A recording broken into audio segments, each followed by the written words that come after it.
All right, welcome back to another episode of Rewiring Health. Very excited to be joined by Kate today. We had connected about a month and a half ago on Kate's podcast. So Be the Good with Kate. So definitely check out her podcast. But I'm so happy to have you here today and that we could reconnect. So thank you for being here. Oh, Kelly, thanks so much. And I'm so excited to share your episode from Be the Good with Kate with everyone as well. So we'll see how timing works out if they are released right by each other too. Love it. Yes, it's awesome. And it's so grateful to have this platform to connect with people. So it's amazing. So very happy you're here. And now I'm happy to hear your perspective and your story and your journey. So, and thank you. we'll jump right into it because I would love to hear what brought you to where you are today. What do you do today? And just fill in the audience of what your journey has been to get to where you are today. Great. So I'm a performer, host, and certified fitness professional here in New York City. And it's a lot of hats, but I have found that I've been grateful to get to follow my passions throughout. And I think there are a lot of other paths that may have been, I don't even want to use the word easier, but more just that steady kind of A plus B equals C, a little bit more of that. But for some reason, I've always just been pulled to performing. I love stage and screen work. I love making an audience feel those emotions. I love connecting with people. And I've just always had such a comfort talking on camera and on stage. And so it's always been a passion since I was a child. I was very shy, which people don't always realize, to start that way. And then when I did start theater, it really brought me out of my shell. And it's such an amazing way. I mean, I could just go on and on just about the benefits of being in like an acting class or a theater environment for children, but just to keep it shorter rather, that really spawned this passion for all of it. And then once I moved to New York after college, I had become a fitness instructor because, quite frankly, during high school, I thought, oh, well, when you move to New York as an actor, you have to be a waiter too, because that's all I knew back then. And this is pre-YouTube and Instagram and pretty much Google in general. So I was like, okay, I'll be a waiter in high school. And then I realized, oh, there's other things I could be doing besides that to supplement being a performer, and finding the fitness world was really a nice tie-in. And being a performer or also a dancer, fitness industry really does just work into that. And I got paid to show up to be fit and to motivate people. And it really is very similar to showing up to be in a performance as you teach or train. And I love interacting with people. And so I found that as well. And always so grateful that that's been another passion. It never was like a side job or that thing I did because I wasn't performing at the time. It was always another love. So to this day, I've been able to do both of those sides of my world, the fitness world and the performing world. And finding the host side of performing, that's kind of led me into Be the Good with Kate. And that's the podcast and weekly show on YouTube that started during the height of the pandemic as a way to just remind us that despite all the negative that's happening, there are people fighting for good every day, like Kelly here, who I was glad to feature. And it's been amazing. I've talked to people from all over the world. And just every time I talk to another person, no matter their industry, no matter their background, it's this reminder of, oh my gosh, there are so many ways to make a difference by following our passions. So it gives me such a boost as well. Yeah, I love it. And I just love the concept of your show because we need more of that. Like, I think we can easily get into a rut where we think the world is coming apart and our lives are coming apart. And I remember like years ago, I'd be like, why can't we just have like a news program that showcases a good thing? So it's like your show is literally that. Like, let's represent that and show that. And I just love the concept of that and that you're doing that and serving people in that way. So I absolutely love that. Oh, thanks. And I just was so grateful to get to share these stories because there are so many amazing people and just unique things that you would never think of, or jobs that don't scream, oh, I'm making the world a better place through this job, that people have found ways to absolutely do that. And oh yeah, I could go on and on. I mean, it's Sure. amazing. Yeah. I absolutely love that. And another thing, I love that how you've complemented both of your passions or many of your passions with each other and how they've fed on each other. And I think it's so interesting how you can go one path and you don't realize how much it's going to complement your true passion. Yeah. And so you get into it and that you've continued both of those. So I think that's just absolutely amazing. Thanks. Yeah. Going off of that, with working in the fitness industry and working in the performance industry, I'm sure there's always that pressure to look a certain way and do certain things and just the overall pressure. Do you mind speaking on that and the pressure to be aesthetically pleasing, but yet your passion is this fitness passion, and how does that meet each other? Oh, absolutely. And I will say, I think things have gotten a bit better in the past, even just 5 years with that. There is much more of an embracing of people of all sizes and shapes. And we see it on TV and film so much more than we did before. I mean, even on Broadway, 1776 I saw a couple months ago, and one of the leads was 8 months pregnant in the show. So just seeing all of this is great, but we still have such a ways to go. And we are staring at ourselves in the mirror constantly when we're in dance class or singing or in fitness. You're in a fitness studio, there's a mirror there. So even when we try to be, kind to ourselves and really accepting of wherever we are, it's like you're staring at yourself all the time. And I think that alone is already can already really be grating on a person. But then when you start to see everyone around you, and to go more the performing specific, in musical theater, especially in the pre-pandemic times, you're surrounded in this room with 100 other females who all look like you-ish. And there's always going to be someone who is thinner or prettier or this or that or and whatnot. And nothing about these people's talents by being just in a holding room waiting for the audition with them.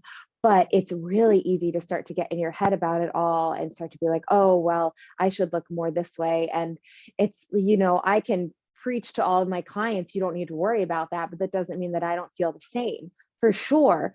Yeah. And it is just, amazing. And again, with social media, there's some positive change of showing more of what's real, but then there's also the flip side of that, of people feel like everything on Instagram, so to speak, is the way they need to look or should look, and fill in all those blanks there. So there is a constant pressure with that. And in the fitness industry, it's not, I don't feel like necessarily it's so much just the weight as we kind of default to, maybe more on stage and on camera side. But there's very much that, like, the toned, the muscles, what are we eating? Do you seem to be someone who's eating only clean? Or like, there is a lot of that. And it is so easy, even if the people around us aren't directly feeding that information to us, just like how we as each of ourselves in these worlds process and what we're reading, what we're seeing. And the negative self-talk is really easy to let just, run amok in our brains. Yeah. Oh, I could totally see that, especially in both of those realms, because they're both realms in which, as he described, there's that self-criticism, and there's probably the criticism of others that you may hear, or there's that, and what you said, the comparison, like, how do I match up to these people, especially when you're going through an audition where your whole goal there is to be the best. And that's just like a natural arena for all this to collide and come to a head. And at the same time, you have to be at your peak performance, top game. So how do you do that? How do you come into that environment over and over and over again and show up with confidence in yourself? How did you obtain that and create that in your life? Each person will have a different variation on the story, but I know for me personally, I have always been a very optimistic person, and I'm so grateful for that. But that doesn't mean that I don't feel fully that, I mean, I remember being worried about wearing a ballet leotard in like 7th grade because my thighs were big. And I don't know where that came from. I didn't have parents who were saying, oh, your thigh, or anything like that, any of those more direct stories, or I didn't have kids saying, oh, you're, this or that. But for some reason, like, I internalized that still, like, from then. And I wanted, one of those ballet skirts so that you couldn't see exactly the top of the thighs. And I remember that. And again, I don't know where it started. And most people, I feel like, have that story of like, this is why. I don't know. And maybe it was just because what I was seeing on TV or who I was seeing in shows, and they all had these, very slim figures and whatnot. And it's, that self-talk, it's a matter of reprogramming it and reminding, like, look at what my body can do. Look how amazing I did today in class. And just not being afraid to celebrate those moments. If if someone takes a dance class and they nail a step that they hadn't been able to do before, it might seem so small in the grand scheme of things, but that is something we've got to celebrate, because I mean, there's so many studies to back that up, of all those little, quote unquote, I say, because I don't think anything's little with like how we talk to ourselves, but all of those pieces build up into our whole, mental health aspect of things here. So by reminding ourselves, and just like what we have achieved in the past, what we're achieving in this moment, or what our goal is, and to stay on task, it's a constant reminder.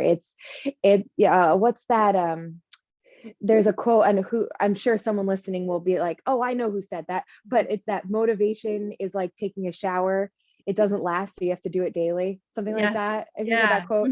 And Yep. it is that of just reminding yourself, like, yeah, there's going to be people who look maybe prettier or more that classic model look than you, but you don't know what their talent is. You don't know what their life is like. Like maybe they are struggling so much, and you've got it, you've got all these things lined up for you. And so that is just one small piece of the puzzle, is the exterior, the physical appearance, and that there's so much more important things underneath.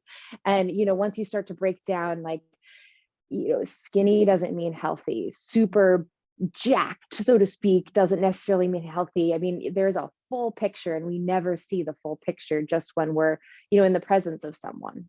Yes, I love that. And there's, like you said, there's so many depths to that, and that what we can see on the surface, we're not understanding the full picture. It's like when somebody's really successful in business, you're like, oh, how'd you get so lucky? And it's like, you didn't see the years of work behind that, and all the failures behind that, and the sleepless nights. You don't see that. All you see is that, quote, perfect image in front of you, but there's a lot that's going on behind the scenes. So I love that you talk about that, because I think it's so important, again, to be reminded of that in whatever realm the audience is listening to, whoever's listening to this podcast.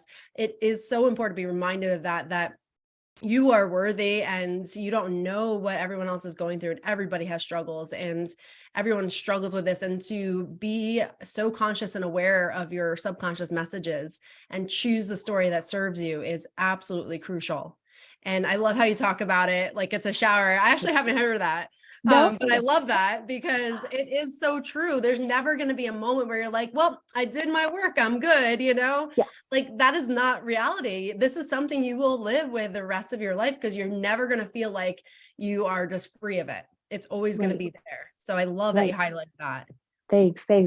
I'd go, like, just to add one more element to it, then there's also that there is an addictiveness of when people start to compliment you on something exterior. Maybe I'm going too much on a tangent, but like I remember I was not heavy, but I lost weight in college, and people noticed, and they would comment and say, oh wow, you look so great, or like, wow, what are you doing? And that is easy to start to be like, oh well, if that's good, I should do more.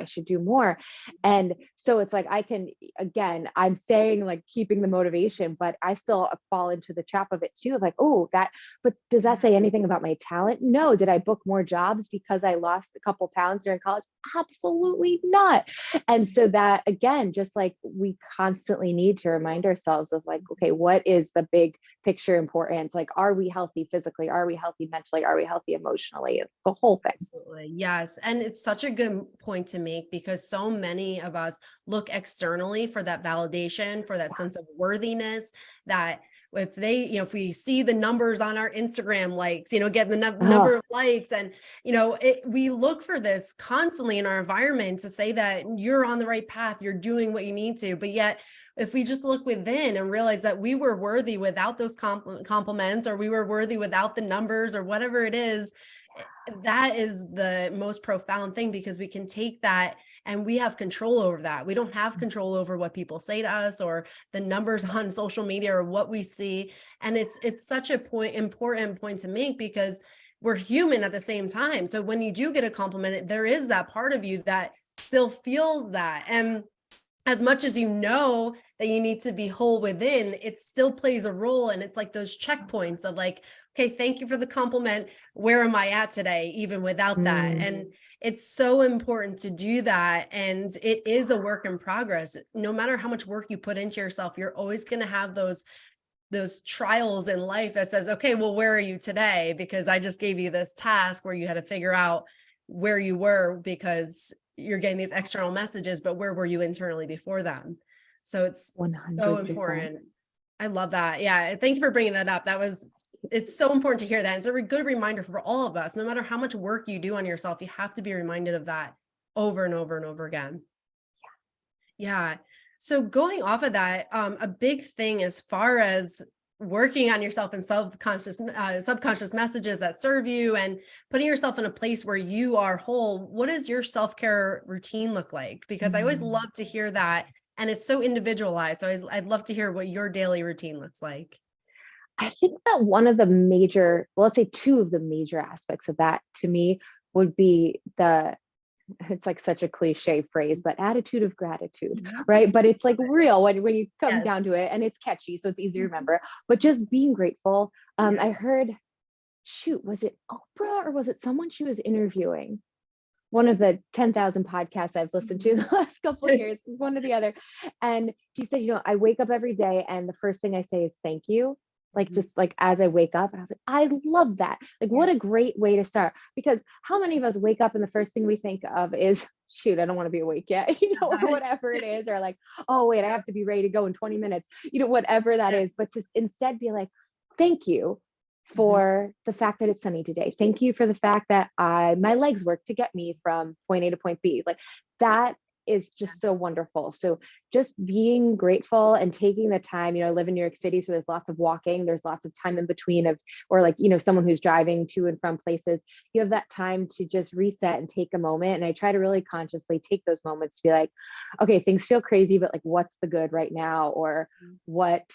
And again, I'm not saying that we don't focus on what's not going well and all of that. Like, we need that time, but I have a tendency to focus too much on that time if I'm not careful, right? Of just like overanalyzing everything. So it's really good to take the time instead to be like, okay, yeah, but what went well with that? Like, what went really well in that audition that you feel a little like shaky about as I left? Let's figure out why I feel shaky about it, and let's hone in on some of the positives, So that's one element. And the other element is sleep. And I say that as I know that I'm going to give birth 4 months from now, and sleep is going to be out the window. But until, as you know, Kelly, but until then, that that is something I think I spent my entire 20s being sleep deprived, which I kept going. I was on the train, kept going. I felt the proverbial felt fine. But then I got to a point where I was able to not have to get up at the hour I was getting up and teach these like first thing in the morning classes, but on the performing side be out till 11 at night. So it was when you're trying to do early morning and late at night and then not nap in between, like it just does not, it's not long lasting. So then once I finally got to a point where I could take a couple of those things out and was able to get more of a solid night's sleep each night, go to bed a little earlier, wake up a little later, that has been a big game changer for me too. And then, at 2:00 in the afternoon, I still have energy as opposed to that crash that used to happen. Yeah. And I like how you bring up sleep as self-care, because I think so many times people are like, sleep isn't self-care, it's just something I do, but it absolutely is self-care. It is. And it usually is the thing that takes a back seat and gets cut into, kind of burning the candle at both ends. Yeah. Because we always think, oh, well, I'll make it up later. I'm okay. I can go in 4 hours. And it's not true. You need that time to process, allow your brain to process what just happened in the day, allow you to refresh yourself and be present. And so, yeah, I love that as a self-care routine. It's absolutely important. It so is. And like, I didn't even talk about the self-care aspects of like being around people, and that's so good for us, and that I work out. But like, when it comes down to like two things I just feel are very important to talk about are the gratitude and sleep. And like you said, and even stress, stress is lessened when we're getting sufficient sleep. And working with clients in the fitness industry, they're always worried about like, why can't I lose weight? And so often it's like, well, let's check in with your stress and your sleep. And so often that's the last thing people are thinking about for their health, when that's huge. Yes. Oh, 100%. And especially the fitness industry and weight loss, I think a lot of times people think I got to push harder and harder and harder, but yet many times you got to take a step back and allow your body to process and take a moment to do what it does best and let all the systems work its way out rather than keep on pushing and feeling like you're never enough or you just got to do more and more. It is so important, that step back, even more important than taking more steps forward when you're forcing something. It Mhm. absolutely is. And it's been really interesting to see. I think even over the last decade of being in fitness, I've seen a shift from that go, go, go, like insanity, P90X, boot camp every day, CrossFit, like, and not saying any of those things are not good in of themselves, but there was so much of a, like, I would hear people going every single day to boot camp and things like that. And they're not seeing any progress. If anything, they're getting injured. And I do feel like, tell me if you've seen this too, like I've seen more of a shift of that awareness Yes. for people of like, look, there have to be days when walking is your exercise, or an easy yoga class, or sleeping in is the thing we need, or like, how's your hydration? Just all of this. It's so much more, like you said, than the go, go, go, push, push, push. Yeah, I would totally agree, because I noticed when, even like when we were growing up, our generation, and then into our 20s and even like early 30s, like it's very much was like you got to do more and more and more, and it was all about the calories in, calories out, strict diets, and then it was like fad diets. I mean, there was so much messaging going on, and not that it doesn't exist today, it absolutely does, but I have seen a shift in it where it's not so like thrown in your face all the time, because that was like, I mean, I know I grew up with that constantly, and in my family environment, I saw that on the TV, I saw that. And I feel like there was even less resources then, because we didn't have the podcasts and people on social media exposing that for what it was. We just kind of took it as like, oh, this is what I need to do. So I completely agree with you that it is so important to recognize that the resting part is just as important as the go, go, go part. And it needs to be that happy balance between the two, for And it's sure. hard, right? Because there's not a formula. It's not black and Yeah. white. There's not an A+B=C. And that gets really frustrating. I was just talking to a client yesterday about this, and I'm like, I know it can be so frustrating, but it's a work in progress. Like, bodies are Yeah. complicated. Mhm. Bodies are so complicated. Yeah. And that's not even including all of the outside surrounding sources of energies and Yes. pollutants and just everything else. It's Yes. stressors. So it's like we said, with have to shower every day. It's just you have to adapt as your life goes on too. And there's different chapters of your life, and there's different pulls on your time. So it is a constant, like, figuring it out, but it doesn't have to be as complicated as sometimes we make it out to be, definitely as like the media can make it out to be, of you have to do all of these things if you want to live a quote unquote healthy life. But it's Yeah. really like, a lot of people that I see, it's we just need to carve out 10 minutes to go outside and take a walk each day. And if we can do that every day, then you're going to have huge gains in health. So it's finding what the simplest ways to start are too, and then kind of starting to add a little more, take out a little bit, and see what really benefits you, because it's not going to be the same as your friend. It's not going to be the same as your Yeah. trainer, and so on and so forth. Oh yeah, absolutely. That Mhm. individualized approach and knowing Yeah. yourself well enough to know what you should be Mhm. doing, and having a mentor or coach that Mhm. knows what they, where to push you and where to let you kind of take a rest break.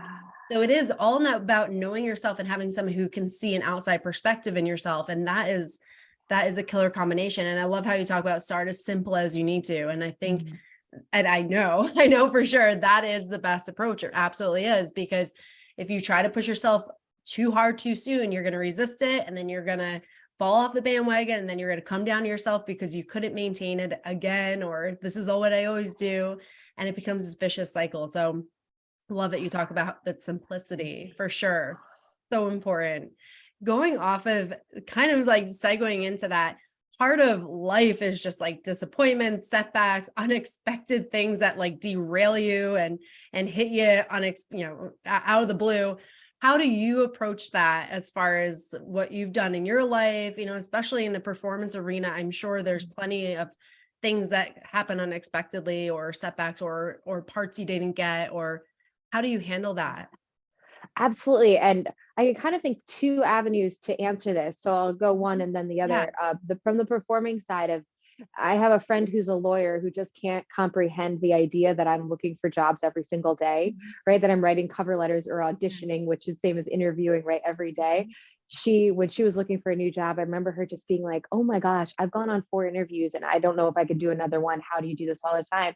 And it really just becomes like a part of your life. And it's, to use the fitness like analogy, so to speak, it's a muscle that you get used to. I look at other people and what they do for their job, and I'm like, wow, how do you have the stamina, or how do you have like the mental willpower for this or that? And I guess my version of that is to show up, sing a song, and have someone say thank you and never hear from them again, or to send in a video of something I was really proud of doing for an episodic TV show, and never hear from them again. And that is the more that once you accept that that's the nature of this business, that's really helpful. So I think accepting that that is what's going to happen, and then the yes becomes this really nice bonus when you get it. That's huge. It's again, that mindset, right? It's how do you wake up each day? Is it, oh my gosh, I'm going to lose 4 jobs today? Or is it, I'm going to go and do my best performances 4 times. And whether or not I get the role, I've created a relationship with this casting director who now sees me as a talented performer. I say, if I do a good job, right? I'm hoping, right? The optimist. Or it's I am going to connect with these other auditioners, a couple friends that I've known for over the years. I'm going to see them and going to have a nice social connection. Or I'm going to, after these 4 auditions, I'm going to go see a show and support a friend and have those great endorphins of being able to be there in that space. So there's so much that's out of our control in the performing world. So knowing what's in our control is showing up. What's in our control is doing our best job. Well, sometimes that's in our control, sometimes it's not. Sometimes you're in the middle of an audition and the casting director's phone rings, and but what we can do is go in, we're doing our best. And and it's those other things, it's cultivating the relationships, it's the things on the side. So again, it really goes back to the mindset aspects of that, and really celebrating then when we do have the wins. And that doesn't necessarily mean booking the job. Like for a performer, a callback is huge. And we say that people in the outside world of that don't always get it, to be in the last 2 people to be considered for a major role. That's a huge achievement, but you don't book it. So then it's not like it's going on your resume. It's not like the outside world gets to see what you've done, but that you got that far. And once you're there as a performer, once you're down to the final 2, even the final 10, if it started with 500 people, that's huge. That means the whole team likes you. And then it gets down to the nitty gritty of people lose out on roles because they're taller than the lead that's already cast. People lose out on roles because they look like the casting director's ex-wife. There's just so much out of your control that it's celebrating what you can and what you have achieved. So that's definitely one avenue there. And then the other aspect that came to mind when you're asking that question is the setbacks of fitness, because I know a lot of your audience too, with the disordered eating history and all of that, and I'm right there with you, is that the setback of, oh my gosh, I have an injury, or I have something that's preventing me. Like say that you are feeling great about your fitness, you're showing up to the gym, you're doing all of the push sometimes, pull back sometimes, and then you still face an injury. And I know I've been through 2 concussions that have just completely stopped me. And that first concussion, I was so scared about gaining weight, about not being able to work out, about getting behind as a performer. And then there's of course the financial aspect of my whole job is about being physical. So I'm losing out on money. But that big fear of oh my gosh, well, 3 weeks away or 4 weeks away, I'm going to lose all this weight, I'm going to lose all this muscle tone, and I'm going to do back. And honestly, I think my body appreciated going from, because at that point I was teaching maybe 14 or 15 classes a week in addition to being a performer. So it was crazy. And my body went, oh my gosh, thank you. I feel like, and then when I did get back to it afterwards, I think my body was like, okay, I'm renewed, I'm ready to work again, and work in a slightly modified fashion. So I feel like every chapter of our life with that too is different. Even the pandemic, I was still working out before and during, but I stopped teaching boot camp and bar and all of this when the pandemic started, but I started going for some short runs and I did a lot more Pilates. And I realized, oh, my body really loves that. So even though it didn't feel like the intensity of a boot camp or something like that, my body was responding to it so much better. So, and this also kind of goes back to our other question about, starting to learn what works for your body. But those setbacks, it's just to say, it will be okay. Like, even if people break their legs and are out of working out for a year sometimes, or, you have a really hard pregnancy and you can't do things for so long, and you will get back, and maybe you'll get not just back, but you'll get to a better spot. And the body is smart and will work with you, so to speak. Yes. Oh my God. There's so much listening to. Yeah. There are like so many things I want to like touch on that you just said, because I love it. You got into all my passions here. So yes, I love it. Yeah. There's so many themes that I'm like hearing, and I'm like, yes, that is exactly right. So the one thing I'm going to kind of start from the beginning, what you're saying, talking about rewarding the effort, not the outcome, because huge, like it's so true. And like what you talk about, you have the control over your effort, but you don't have control over the outcome. So I love that. And you can take that, you're talking about performance, but that's a life lesson for everyone. You can take that in every aspect of your life. Like, you can't always control what happens, but if you gave it all your effort, then you can sleep well at night, going back to sleep. Exactly. And so that I love. Talking about the expectations, like, the field. So you automatically have this expectation, like, this is just how it is. So it removes you from putting it on you, like you're not good enough, that this is just how everybody deals with it. This is how everyone is expected to, what the expectations of this field are, rather. So it's not necessarily there's something wrong with you if you don't book it. It's like, this is just how it is. So again, loving that too, that you're not putting it on yourself, like there's something authentically wrong with me that I didn't book. It's just like, this is just the nature of the field. So, and I will say that's easier said than done sometimes, for sure. But that reminder is really important. And going back to the overnight success of a business person, there is none of that. Yeah. The person that suddenly showed up on Broadway, it's like, you don't know about their whole background leading up to it. So yeah, absolutely. Yeah. Yeah. And also what you're saying too, it is about putting in the seeds, planting the seeds, and you don't always harvest the next day or that day. It is about those connections that you're making. And maybe the whole point of that audition was not for you to book it, but for rather to meet the person that helps you with an audition 3 years from then, So exactly. it is like we don't always know why we're there or why things work out the way they do, but we just have to have that faith that like, this was happening for a reason and the world is working for me. So love that too. And what you're saying. And then again, you're talking about the fitness field and how those like injuries were almost like a blessing in disguise. They allowed you to rest, and that your body was thankful for that. And I really, again, I think those things sometimes happen too, to remind us to pause, and that we aren't always supposed to push forward. So the perspective that you had, that you could recognize that that really was a gift to yourself and not just something that was like going to derail you and send you through a tailspin. So many amazing perspectives to take from what you just shared, and what your experiences are with setbacks, that anyone listening could take that. And if you've had a setback or you've had something in your life, these are golden nuggets that you can take and allow yourself to have a better mindset so that you can push forward, even if you've been set back by something that maybe was out of your control. So thank you for sharing all that. Love that. Oh, thank you. Thank you. And again, it might not feel good in the moment, but looking back, you're like, no, these are, yep. Yeah. Love that. Kind of continuing on, what would you say to your younger self? Because we learn all these lessons throughout life that have, that serve us and allow us to grow, but our younger self didn't necessarily have all these available. So what are some things that you would tell your younger self to allow you to have an easier upbringing or perspective earlier on? And what are some of the biggest things you've learned by growing and evolving in life? Okay.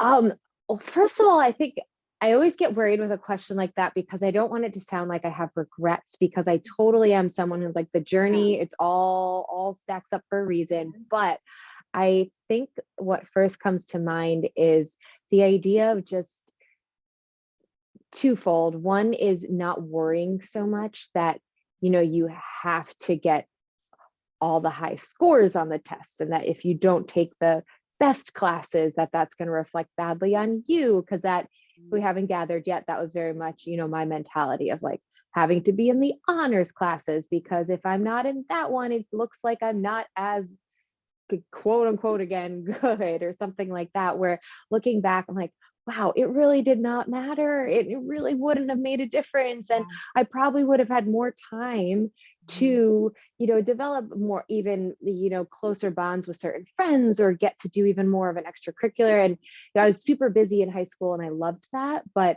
I think that it could have been a different balance, and I could have just stressed less on having such a, every single detail having to be fully in it. And then of course that led to college. And so there's that aspect of just like focusing on what the end goal is, and not worrying so much about like, oh, well, I have to achieve across the board, when my end goal is not to be everything to all people. It's like, and of course we don't always know what that is from an early age. And that's that could be a whole other podcast right in of itself, and that's confusing. But just to really like taking the time to go back to, for me, it's always been, I want to be a performer. I want to like connect with these audiences. So what's going to feed that? And that goes to kind of the second thing that was going on in my mind about what I tell my younger self would be just to really keep your focus on that. And throughout my 20s, like financially, I had to make sure that I was making as much money as I could on the fitness side. So I can't say that like, oh, I could change that aspect. And I love it too. I love the motivation. I love interacting with people.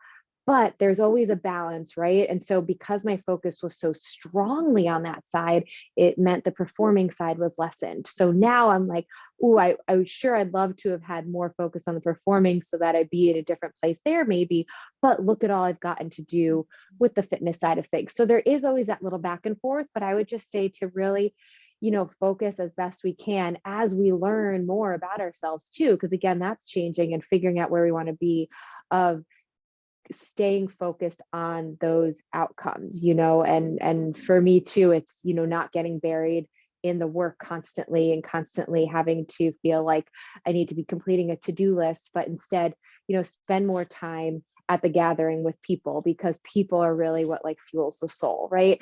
And that aspect, and then the taking more time to be in practice as a performer, taking more time to sing, to dance, instead of like trying to do the computer work of submitting to things and just going from audition to audition to check those boxes, as opposed to like training more. So I'm really rambling, I feel like, with that answer, but I guess that's where kind of my thoughts are going. No, I love it. And I love how you say it's not a regret, because it's so true. You can't look back and regret anything, because everything was in your life for a reason. So it's so true. And so, but you do gain these perspectives of like, I would have given myself more grace in that time. And like, those are all important things to remember, because when we have a limited perspective, when we're young, we can't see obviously into the future, but when we can look back, we can say, okay, that I would have been easier on myself, or not, I would have realized that didn't really matter, and that I could think beyond that, and that failure wasn't the end of things. It was just the beginning of something else. So that's why I love that, to say, like, for anyone listening who's younger, and this is resonating with you, and you feel like you're this big, a high achiever, or you're trying to make everything perfect. It won't matter so much, but what will matter is giving yourself grace in that moment. So that's what I love hearing, that perspective looking back, and also to realize that everything is in your life for a reason, to grow you in some path. So yeah, thank you for sharing that, because I love that. And especially for people who are younger right now listening to this, these are important lessons, and it's probably something that maybe we would have loved to have heard when we were younger, so. Podcast didn't exist back then. It didn't. I know. Absolutely. I would have loved to listen, but it would have helped me so much, tremendously. So yeah. So if someone's younger and you're listening to this, these are great reminders to give yourself grace and have perspective, even though it's hard to do that when you haven't lived, many years to gain it. So thank you. And so kind of wrapping up here, for anyone who wanted to work with you and connect with you, how can they find you? Sure. Thanks for asking. Mhm. My main website is my name, KateChrerichello.com, and you could click on the fitness information off of that, or you could check out Be by Kate, BEBYKATE.com. And those all have links to Instagram and Facebook as well. But those would be the two main websites. Great. And I'll make sure those are in the show notes. So for anyone listening, that way it's easy to connect with Kate and reach out to her, but to reach out to you. But thank you so much for all your insight, perspectives. Just love talking with you. So I'm so glad we could connect again. Kelly, well, thank you. I really appreciate you asking me to be honest. And seriously, if I had this podcast when I was in college, you'd have saved me a lot of stress and worries for sure. So thanks for what you're doing. Oh, absolutely. My pleasure. And I agree. I just wish that, there were more resources for just having a better worldly perspective. So grateful for what you do as well. So thank you. Thanks, Kelly. And again, for everyone listening, please subscribe to the channel and please leave a review. Would love to hear from you. And thank you again for spending your precious time with me.